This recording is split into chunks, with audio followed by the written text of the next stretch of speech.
Bacım bismillah. Bacım bismillah. Tamam. Allah'ım. Yedireceğiz tabii. Sen buraya gitsen.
اجيب لك الكتريك حتى اجيب لك الكتريك.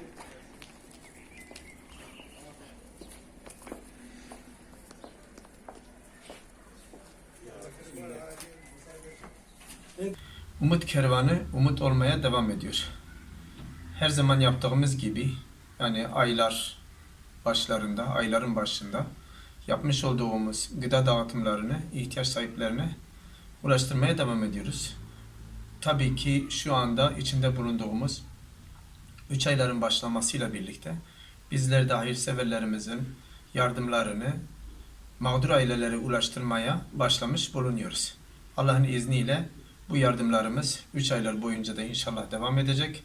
3 aylar bittikten sonra da zaten dediğimiz gibi aynen devam edecek yardımlarımız. Bu gıda paketlerimiz et ve gıda olmak üzere 2 kalemde hayırseverlerimizin getirdiği bu yardımları mağdur ailelere ulaştırmaya çalışıyoruz. İnşallah yardımlarımız devam edecek. Tabii ki hayırseverlerimizin getireceği yardımları ne kadar fazla olursa o kadar daha fazla aileye ulaştıracağız. Bu 3 ayların başlamasıyla çok şükür yine de onlarca aileye biz gıda paketlerimizi ve etlerimizi dağıtmış bulunuyoruz.